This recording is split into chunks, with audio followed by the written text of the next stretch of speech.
नमस्कार दर्शकों, मैं हूं पूनम शर्मा और आप सभी का स्वागत करती हूं हमारे शो जिंदगी एक सफर में। दर्शकों, आज जो हमारे गेस्ट हैं वो एक मशहूर और कामयाब बिजनेसमैन हैं। अपनी मेहनत और टैलेंट के बल पर इन्होंने अपने बिजनेस को नई ऊंचाइयों तक पहुंचाया है। लेकिन इंटरेस्टिंग बात ये है कि एक सक्सेसफुल बिजनेसमैन होने के साथ साथ ये योगा, मार्शल आर्ट्स, मलखम, इन सभी एक्टिविटीज़ में भी इन्वॉल्व रहते हैं और साथ ही साथ अनेकों सोशल एक्टिविटीज़ से भी जुड़े हुए हैं। अब आप भी सोच रहे होंगे कि मैं जिनकी इतनी तारीफ़ें कर रही हूँ वो आखिर हैं कौन? जी हाँ, वो हैं हिमांशु मेहता जी, जो इस समय हमारे साथ बने हुए हैं हमारे शो में। आइए उनसे बात करते हैं और उन्हीं की ज़ुबानी जानते हैं उनकी लाइफ से जुड़ी हुई ये सभी इंटरेस्टिंग बातें।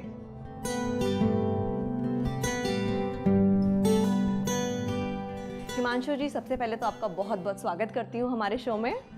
जैसे कि अभी आपके साथ सवाल जवाब का सिलसिला शुरू करने जा रहे हैं, तो सबसे पहले मैं आपके शुरुआती दिनों के बारे में कुछ जानना चाहूँगी। जब आपने अपने करियर की शुरुआत की तो उस समय का दौर कैसा था? कुछ मेमोरीज हों उस समय की, कुछ यादें हों जो आप शेयर करना चाहें, चाहे तो आप अपने बचपन की भी कोई याद का जिक्र कर सकते हैं, उसके बारे में हमें कुछ बताइए।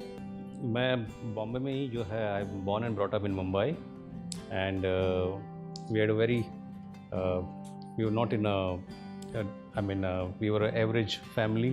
एक छोटी सी जगह में हम लोग रहते थे। It was like 70 square feet area, एक डिंजी रूम में और कुछ एक स्टेज पे तो 9 जन एक साथ में रहते थे। तो काफ़ी एक गरीबी रेखा से बाहर निकलने की जो है तमन्ना रहती थी कि कैसे भी जूझ के मेहनत करके जो है गरीबी रेखा से बाहर निकली। और ग्रेजुएशन पूरा होने के बाद जो है मैं काम पर लग गया। तभी हमारा जॉइंट फैमिली बिजनेस था। फिर जो है मैं जुड़ गया और फिर we had problems in the joint family, जहाँ स्प्लिट हो गई and then I had to start all over again from zero. जो मैंने बिज़नेस स्टार्ट किया तो मैंने हमारे कस्टमर्स जो अच्छे दोस्त भी थे उनसे सिर्फ 4 लाख बोरो किया कुछ अरसे के लिए और मैंने बिज़नेस वैसे स्टार्ट किया और धीरे धीरे जो है बिज़नेस बढ़ाते गया। तो कुछ हद तक काफ़ी अच्छी कामयाबी मिली। तो माने एक जर्नी रही कि 70 स्क्वायर फीट से 7000 प्लस स्क्वायर फीट की जगह जो है ख़रीदने की जो है काबिलियत, इतनी कैपेसिटी हो गई। फिर जो है ये सोचा कि पैसे तो कुछ कमा लिए, तो now I should settle down and have a good life and a good life style. So I started working on my self. काफ़ी कुछ अपने आप को सवाल पूछते रहता था कि how do I bring in changes in myself. So इसी तरह से जो है लाइफ चलती गई एंड काफ़ी कुछ परिवर्तन भी आते गए। हिमांशु जी, ये तो बात हुई उस अर्ली एज की, लेकिन हम जानते हैं कि जैसे जैसे समय गुजरता है, समय के साथ साथ लाइफ में काफ़ी सारे चेंजेस आते हैं और उन चेंजेस के साथ कुछ चैलेंजेस भी आते हैं। तो लाजमी सी बात है कि आपने भी अपनी लाइफ में कुछ चेंजेस, कुछ चैलेंजेस, चुनौतियाँ, इनका सामना किया होगा, चाहे फिजिकल लेवल पर हो, मेंटल लेवल पर हो। तो कैसे आपने उन सबको ओवरकम किया, उसके बारे में कुछ बताइए। हाँ, फिज़िकल लेवल पे जो है जब काफ़ी मेहनत कर रहे थे, एक शुरुआत थी काम की, जब पूरा बोझा ही मेरे पर था, मेरे फैमिली का बोझा था, I being eldest of the family. और बिज़नेस से जब स्प्लिट हुआ था तो मुझे जब शुरुआत ही करनी पड़ी थी ज़ीरो से, तो उसी कोशिश में कभी हेल्थ के ऊपर ध्यान ही नहीं दिया था मैंने। और यहाँ तक कि जो है फिर जो है एक काफ़ी थकावट जैसी महसूस होती थी, क्योंकि because of the severe backache. But on the other hand एक तरफ शादी भी मैंने कर ली थी, तो बच्चे भी थे और सो उनकी भी जिम्मेदारी बढ़ गई थी। तो हम चाहते ही थे कि बच्चे जो है उनको अच्छी पढ़ाई मिले, अच्छा उनको जो उनकी अच्छी परवरिश हो। बट देन या slowly gradually things were working out very well.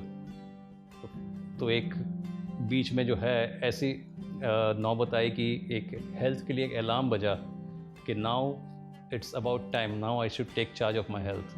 तो ऐसे हुआ था कि somewhere around 1997 I had a emotional breakdown, क्योंकि इस फैमिली में स्प्लिट हुई थी और सोचा समझा।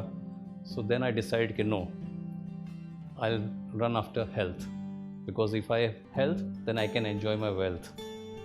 If I have no health, then there is no meaning for the wealth.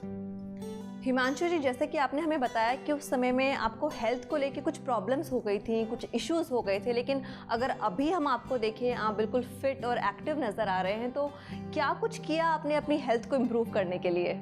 जैसे जैसे मैं गहराई में उतरता गया, मैंने योगा जो है अपना लिया, और योगा में काफ़ी ध्यान में बैठते हैं तो एक अपने आप से काफ़ी हम सवाल पूछते रहते हैं, you have your introspection of your self. तो मैं एक नतीजे पे पहुंचा कि there are 3 fundamentals, there are 3 pillars of good life. It's like physical, mental and financial.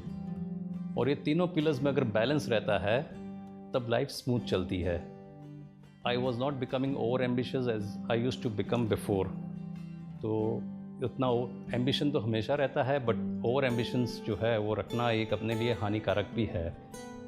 So that's a physical and mental aspect. Mental aspect मुझे योगा ने काफ़ी कुछ उसका फ़ायदा पहुंचाया है, क्योंकि मैं जहाँ तक हो सके अपने आप को और दूसरों को ज़्यादा से ज़्यादा समझने लग गया, तो उस हिसाब से अपना बैलेंस, संतुलन बनाने लग गया। फिर रही जो है food, diet. Okay, my yoga master used to say no food is best food. Okay, so I try to understand कि भाई कैसे इसको फूड को क्या, तो मैंने सर्टेन फूड जो है, जैसे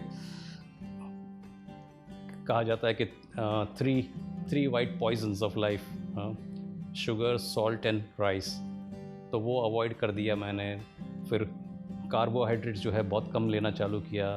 देन आई वाज फूड को देख के मैं जो है ये नहीं देखता था कि क्या फूड है। I was not looking at my taste buds, क्योंकि टेस्ट जो है वो यहाँ से यहाँ तक है।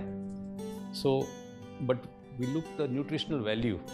जब बाहर जाता था तो ज़्यादातर मेरा ऑब्जर्वेशन फूड की तरफ ये रहता था कि हाँ, इसमें क्या मिलेगा, प्रोटीन मिलेगा, कार्बोहाइड्रेट्स मिलेगा, कितनी मात्रा में कार्बोहाइड्रेट्स मिलेगा, कितनी मात्रा में प्रोटीन मिलेगा, स्टार्च कितना मिलेगा। सो मेरा ऑब्जर्वेशन ही पूरा बदल गया। I started looking for food more on the nutritional aspect, and उससे जो है काफ़ी फ़र्क पड़ने लग गया।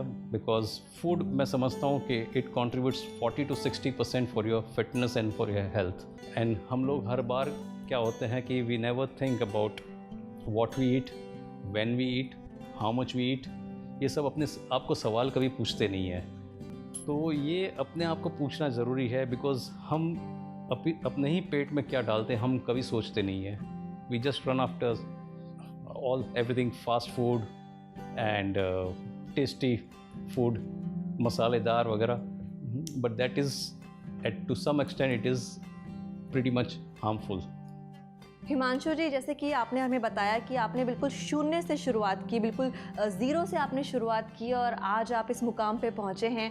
तो लाइफ में जाहिर सी बात है काफ़ी सारे उतार चढ़ाव आपने देखे होंगे।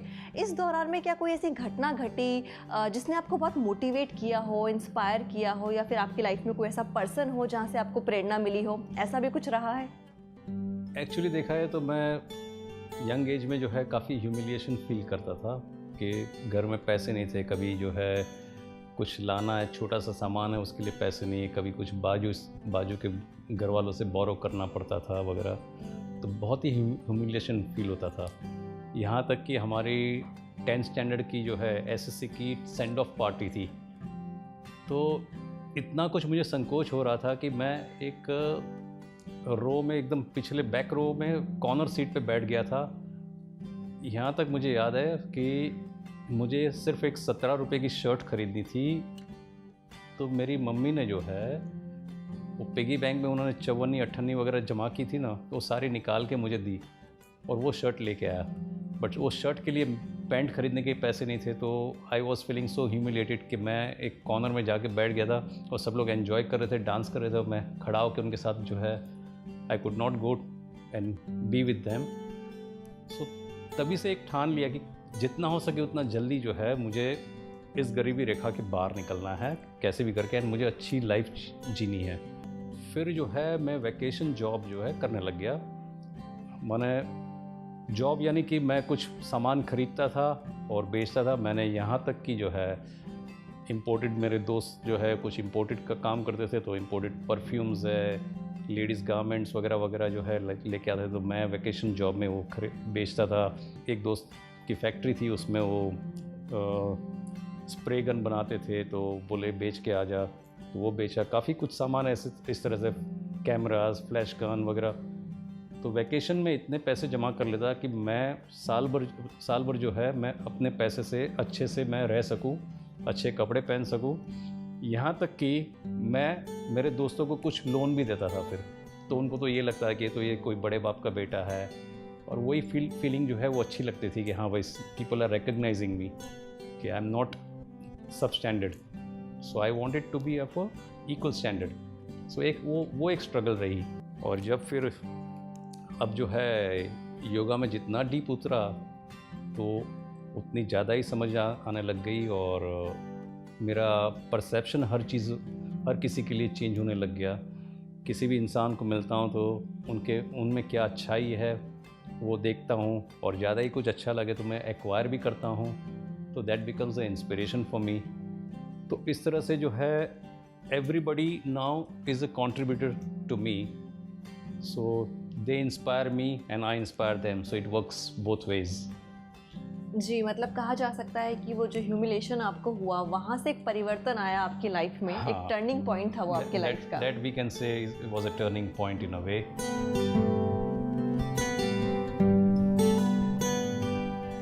तो हिमांशु जी, ये तो बात हुई आपकी अर्ली लाइफ के बारे में, लेकिन समय के साथ साथ परिवर्तन आता ही है। तो अभी मैं जानना चाहूँगी कि अभी परिवर्तन के साथ अभी आप अपनी फिटनेस का ख्याल कैसे रखते हैं, फिजिकल फिटनेस हो या फिर मेंटल फिटनेस? ऐसा है कि फ़िटनेस के लिए एक मैंने बेहतरीन इन्वेस्टमेंट किया है। बहुत छोटा सा इन्वेस्टमेंट है, but it's fantastic I would say, and I would strongly recommend for everybody they should do that. मैंने एक 2000 की वेइंग मशीन लेके रखी है, तो हर 4-8 दिन के बाद जो है चेक करते रहता हूँ, और उससे पता चल जाता है कि भाई कहाँ मेरा जो है वर्कआउट में गड़बड़ हुआ है, या लाइफस्टाइल में गड़बड़ हुआ है, कि खाने पीने में है, कि माय मेंटल मेकअप ऑल्सो। तो जो काटा जो है बता देता है कितना। मैं हर किसी को रेकमेंड करता हूँ कि अपने लिए वो वेइंग मशीन ज़रूर लेके रखे। हम लोग अगर 5 स्टार में ठहरते तो पता चलता है कि वहाँ पे उन लोग जो है बाथरूम में वेइंग मशीन रखते हैं। That's only for the customers, so then they are aware of their what is happening in their body. So that's one of the important thing. तो इसी तरह से मैंने एक यार्ड स्टिक बना के रखी है, जो हर हिसाब से मैं गेज करते रहता हूँ थोड़ा सा, to maintain my fitness, to maintain my activity level, to maintain my food intake, everything, and my mental makeup. या सो सुबह उठ के जो है थोड़ा सा मेडिटेशन कर लेता हूँ, तो और इंट्रोस्पेक्शन कर लेता हूँ, अपने आप से पूछ लेता हूँ कुछ भी है, तो काफ़ी हद तक सब चीज़ों के जवाब मिल जाते हैं। तो that brings a lot of transformation in yourself. कोई स्पेशल डाइट भी आप फॉलो करते हैं इसके लिए? आई वुड से डाइट तो नहीं कह सकता हूँ, but smart eating I would say. I follow a smart eating pattern. जैसे मैंने बताया ना पहले कि मैं फूड को देखता था, उसमें प्रोटीन्स है, कार्बोहाइड्रेट्स है, तो मेरी बॉडी की रिक्वायरमेंट क्या है। अब ऐसा हो गया, इतने सालों की प्रैक्टिस के बाद जो है ना, I started listening to my body. तो मेरी बॉडी क्या डिमांड करती है, कब डिमांड करती है, तो उसे पता चलता है कि हाँ, now what I should bring in changes. So ऐसा हार्ड एंड फास्ट नहीं है कि यही खाना है। आई ऑल्सो इंडल्ज, आई कभी चीट भी कर लेता हूँ। ऐसा कोई हार्ड एंड फास्ट नहीं है, बट जो भी खाता हूँ सोच समझ के खाता हूँ कि यस, कल को अगर जो है a food can be a poison also, okay. और पॉइजन कितना होता है? इतना ही होता है।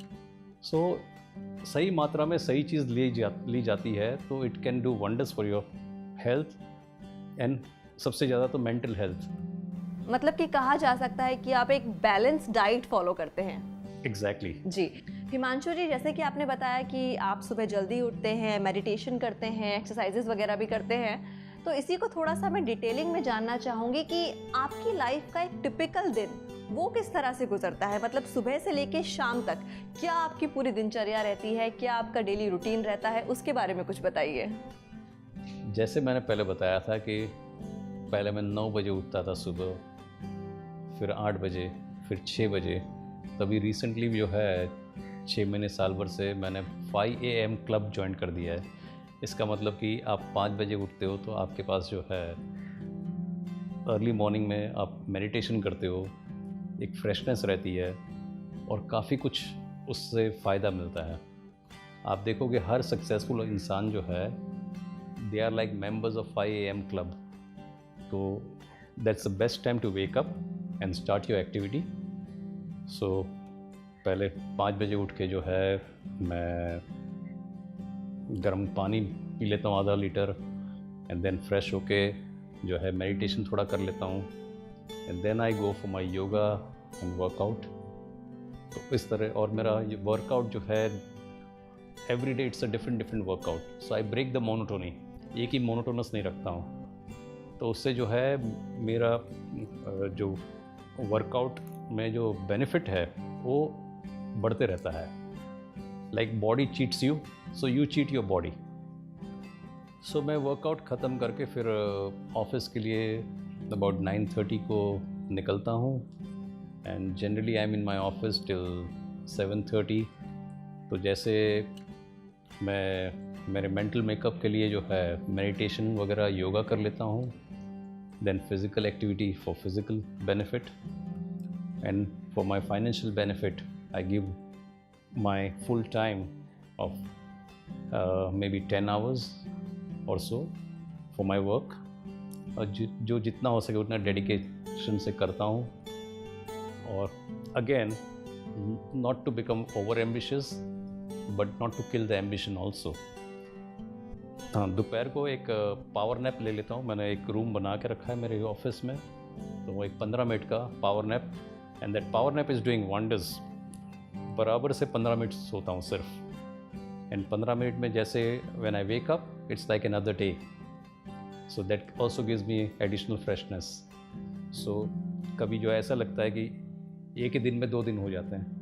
और आफ्टरनून के बाद फिर आपका शाम का वक्त वो किस तरह से आप व्यतीत करते हैं? हाँ, शाम को जो है कभी फ्रेंड्स को मिलता हूँ, कभी जो है कुछ मीटिंग्स होती है, कुछ या आउटडोर का एक गैदरिंग होती है, सेमिनार होता है, उस तरह से। कभी कभी मैं सालसा नाइट्स भी चले जाता था, so to have some music and dance. Okay, so I mean keep my life, I try to keep myself alive all the time, so wherever possible. Himanshu ji, बहुत सारी बातें आपके साथ हो गई हैं, तो अभी मैं चाहती हूँ कि एक क्विक रैपिड फायर राउंड हो जाए। मेरे पास कुछ सवाल हैं और मैं चाहूँगी कि आपके क्विक आंसर्स मुझे मिले। तो चलिए शुरू करते हैं। पहला सवाल है कि हॉलीडे वाले दिन या जिस दिन आपके पास ऑफ है उस दिन आप किस तरह से अपना समय बिताना पसंद करेंगे? आप घर पे रेस्ट करना चाहेंगे या फिर बाहर जाके आप चिल करना, घूमना फिरना पसंद करेंगे? रेस्ट करने का सवाल ही नहीं होता है। मैं बाहर जाना पसंद करूँगा, दोस्तों को मिलना पसंद करूँगा, या कहीं और घूमने जाना पसंद करूँगा। जी, अगला सवाल है कि इनमें से आपकी फेवरेट एक्टिविटी कौन सी है, मलखम्ब या फिर मार्शल आर्ट्स? क्या चूज करेंगे आप? That's a difficult question. दोनों ही पसंद है मुझे तो। नहीं, एक आंसर हमें चाहिए। ओके फाइन, अगर एक ही है तो बस मार्शल आर्ट। जी, अगला सवाल है कि आपका फेवरेट स्पोर्ट क्या है? आपको गोल्फ खेलना ज़्यादा पसंद है या फिर water sports? Water sports any time. अगला सवाल है कि अगर आपको पूरे दिन में थोड़ा सा फ्री टाइम मिलता है तो वो टाइम आप कैसे बिताना पसंद करेंगे? आप टीवी देखना पसंद करेंगे या फिर कोई बुक पढ़ना चाहेंगे? बुक पढ़ना। टीवी देखना आपको पसंद नहीं है। और हमारा आखिरी सवाल है कि आपका फेवरेट ट्रैवल डेस्टिनेशन क्या है?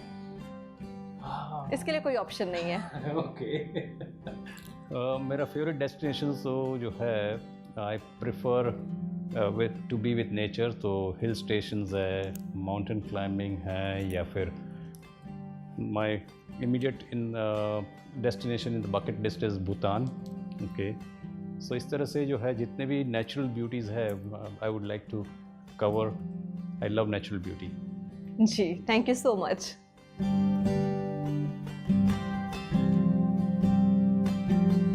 हिमांशु जी, अभी मैं आपसे आपकी हॉबीज़ के बारे में जानना चाहूँगी। क्या क्या चीज़ें हैं जो करना आपको अच्छा लगता है, और क्या कोई ऐसी हॉबी है जो आपने अभी 60 की एज क्रॉस करने के बाद अभी हाल फिलहाल में ही डेवलप की हो, जो पहले नहीं थी लेकिन अभी आपने उसको अपनाया है?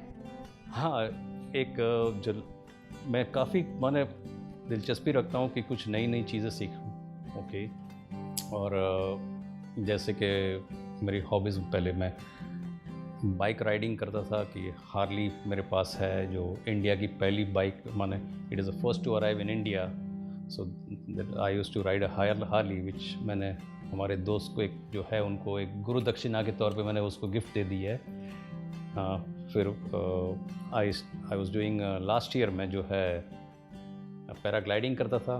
तो पैराग्लाइडिंग जो है वो काफ़ी बेहतरीन स्पोर्ट है and but very much time consuming, तो मुझे गिव अप करना पड़ा।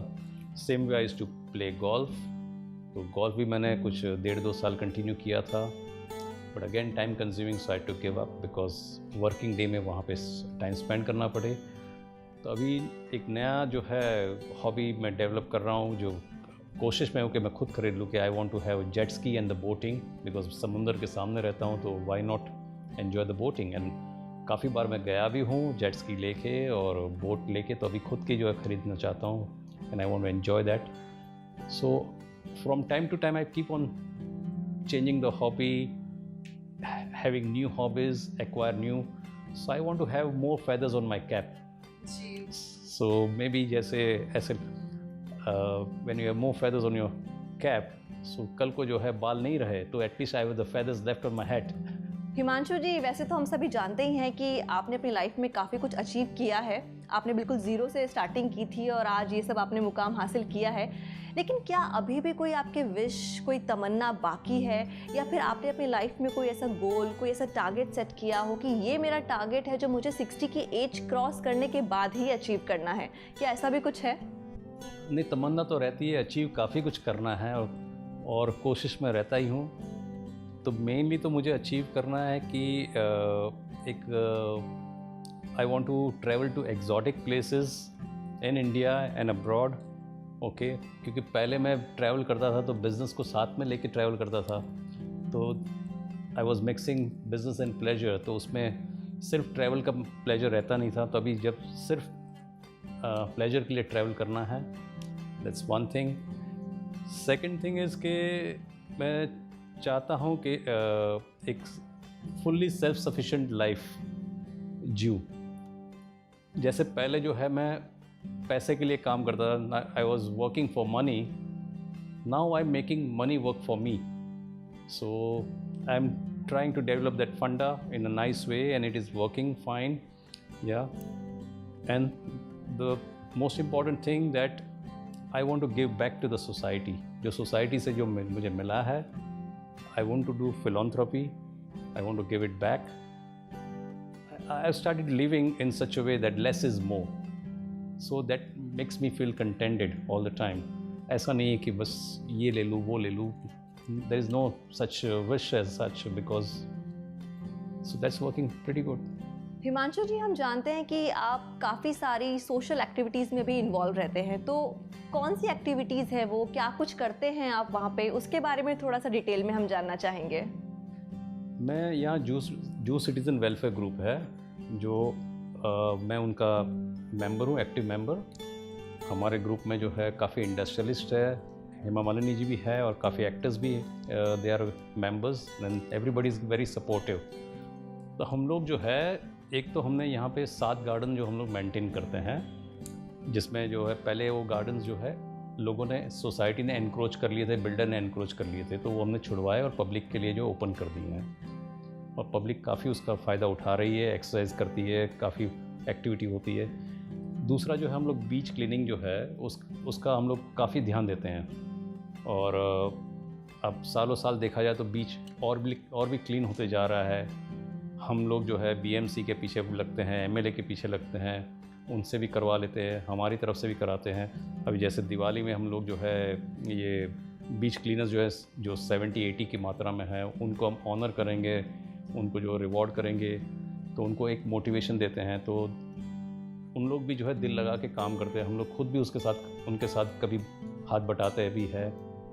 तो इस तरह से काफ़ी एक्टिविटीज़ चलती रहती है। एक साल भर में जू हमारा प्रोग्राम चलता है, जो 4 दिन का एक फेस्टिवल रहता है यहाँ का, जिसमें 20-25 इवेंट भी होती है, dramas, everything, plays and everything. So it's a very lively place in a way, तो we want to make it more and more lively.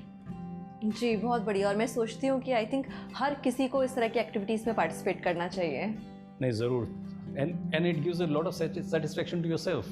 आपको लगे कि हाँ, हम वाकई में अच्छी तरह ज़िंदगी जी रहे हैं। जी।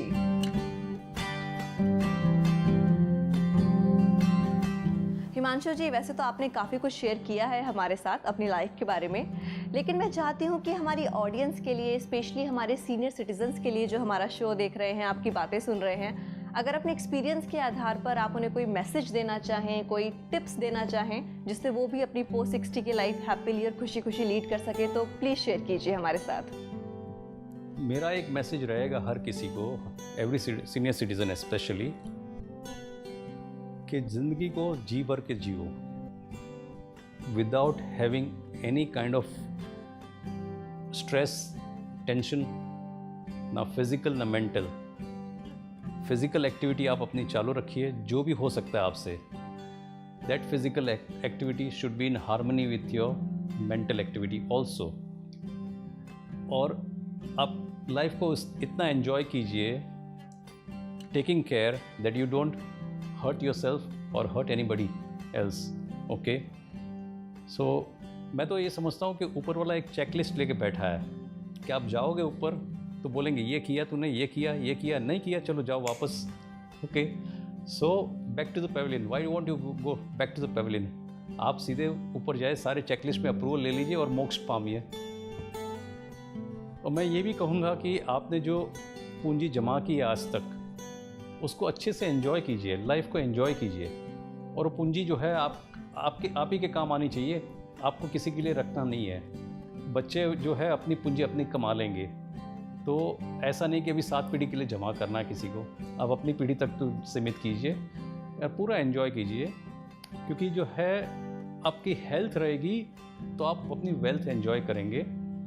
लेकिन वेल्थ रहेगी तो हेल्थ नहीं है तो कुछ भी नहीं, ऊपर से आप अपने आप को दुखी पाएंगे हमेशा कि भाई मेरी वेल्थ जो है और कोई एंजॉय कर रहा है, मैं नहीं एंजॉय कर रहा हूँ। जी हिमांशु जी, बिल्कुल सही कहा आपने, और अभी मैं आपका धन्यवाद कहना चाहूँगी। आपने अपना कीमती वक्त दिया, अपनी लाइफ से जुड़ी हुई इतनी सारी बातें हमारे साथ शेयर की, बहुत बहुत शुक्रिया। थैंक यू जी। तो दर्शकों, मैं आशा करती हूँ कि आपको हमारा आज का एपिसोड अच्छा लगा होगा। हिमांशु जी की बातों से आपने काफ़ी कुछ सीखा होगा, जिससे आप भी अपनी लाइफ में कामयाबी की बुलंदियों को छू पाएंगे। आप अपने जीवन में सभी मंजिलों को हासिल करें, हमेशा खुश रहें, हंसते रहें, मुस्कुराते रहें। इसी उम्मीद के साथ मैं पूनम शर्मा अब आपसे विदा चाहती हूँ। अब आपसे मुलाकात होगी अगले एपिसोड में। तब तक के लिए मुझे दीजिए इजाज़त। नमस्कार।